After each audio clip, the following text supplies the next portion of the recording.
नमस्कार।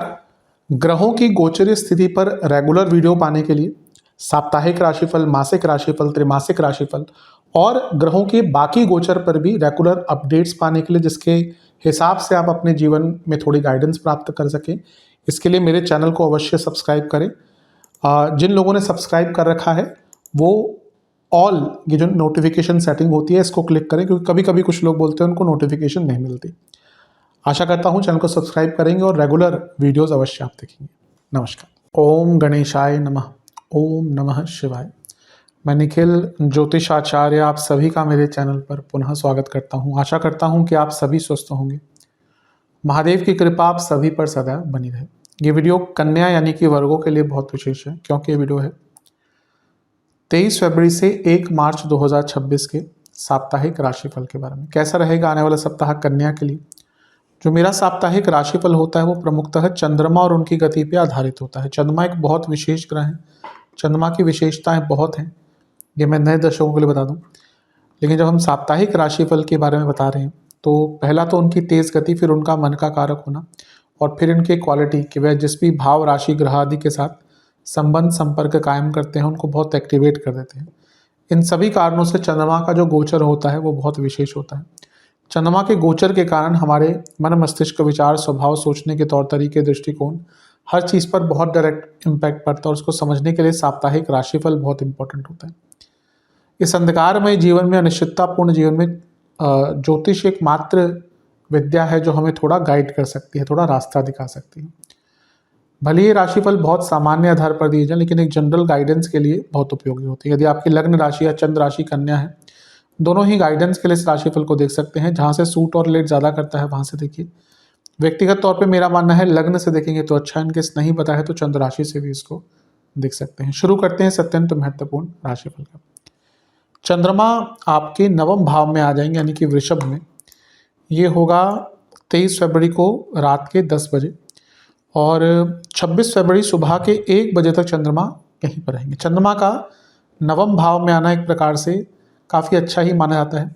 लाभ स्थान के स्वामी हैं, उच्च के हो गए भाग्य स्थान में। बहुत लाभकारी, बहुत शुभ, बहुत भाग्यकारी, बहुत सौभाग्यकारी योग बनता है। तो हफ्ते का शुरुआती भाग तो आपके लिए बहुत अच्छा है। यहाँ पर देखें तो मंगल की दृष्टि है चंद्रमा पर, जो मंगल आपके तीसरे घर के स्वामी हैं और चंद्रमा आपके 11वें घर के स्वामी। 2 उपचय भाव, 2 काम त्रिकोण। तो यहाँ पे क्योंकि चंद्रमा की स्थिति अच्छी है तो ये दिख रहा है कि इवन कुछ बहुत बड़ा लाभ, कोई इच्छा की पूर्ति भी आपकी हफ्ते के शुरुआती भाग में हो सकती है।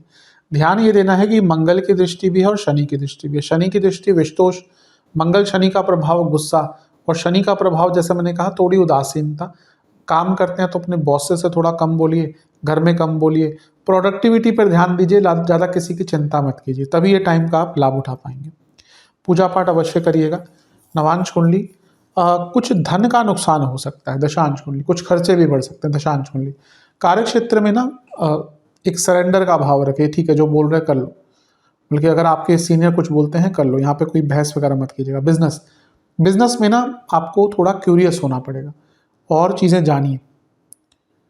लव लाइफ, कोई कन्फ्यूजन है उसको क्लियर करिए। वैवाहिक जीवन, टालिए मत चीज़ों को। कोई काम करना है, कोई कन्वर्सेशन करनी है, उसको अभी करिए। स्टूडेंट्स, इंट्यूशन अच्छा रहेगा, थोड़ा कुछ नया करने का मौका मिलेगा। सेहत, हड्डियों की प्रॉब्लम, बीपी और नसों की प्रॉब्लम। सर्वाष्टक, आपका चौथा भाव बली है। थोड़ा इमोशंस का कम उपयोग करिएगा और इमोशंस पर थोड़ा कंट्रोल करिएगा। 26 फरवरी सुबह के 1 बजे चंद्रमा आ जाएंगे आपके 10वें भाव में, यानी कि मिथुन में, और 28 फरवरी सुबह के 4 बजे तक यहीं पर रहेंगे। चंद्रमा का 10वें भाव में आना एक प्रकार से अच्छा ही माना जाता है। लाभ स्थान के स्वामी है कर्म भाव में। ये बहुत अच्छा योग बनता है। ये एक प्रकार से सफलता का योग बनता है, तो ये भी बहुत श्रेष्ठ है। यहाँ पे गुरु के साथ हैं जो सप्तमेश हैं और चतुर्थ भाव के स्वामी हैं। चंद्रमा लाभ स्थान के स्वामी हैं। बिजनेस में क्योंकि गुरु वक्री है तो बिजनेस में कोई डील अटक रही थी वो हो सकती है। प्रॉपर्टी का कुछ काम अटक रहा था वो हो सकता है। तो टाइम आपका अच्छा है। राहु का प्रभाव भी है, गुरु का प्रभाव भी है, तो ओवर थिंकिंग तो बहुत रहेगी। और कार्य क्षेत्र में भी ना चीज़ों को ओवर एनालाइज, ओवर एस्टिमेट मत कर लीजिएगा। चीज़ों को सरल रखेंगे तो अच्छा है। नवांश कुंडली, थोड़ा प्यार से बातचीत कीजिएगा लोगों से। वैसे कन्या वाले तो अच्छी तरह से बात करते हैं, लेकिन थोड़ा एफर्ट लगा के चलो, किसी से कुछ कड़वा ना बोले। दशांश कुंडली, कार्य क्षेत्र पे अपने ऊपर ट्रस्ट बना कर रखना पड़ेगा। बिजनेस में मैं एक ही चीज़ कहूँगा कि थोड़ा एक लिबरल माइंड रखिए, थोड़ा बड़ा सोचिए। लव लाइफ, आप थोड़ा ना अपने पार्टनर की तरफ ध्यान दीजिए। मे भी उनको ऐसा लगता हो कि आप उनका ध्यान नहीं देते। सच है नहीं वो अलग बात है, कभी कभी लगता है ऐसे किसी को, तो ऐसा मौका ना आने दें। वैवाहिक जीवन, एक दूसरे की ऊर्जा को समझिए। स्टूडेंट्स, आप थोड़ा ना अपने माइंड को ओपन अप कर लीजिए। ऐसा लग रहा है कि आप बहुत ज़्यादा सीमित हो चुके हैं सेहत के हिसाब से। कफ की प्रॉब्लम, चेस्ट की प्रॉब्लम, ब्रीदिंग इश्यूज बने रहेंगे। सर्वाष्टक में चौथा भाव बली है, प्रॉपर्टी आदि के लिए अच्छा है। घर में थोड़े मतभेद हो सकते हैं।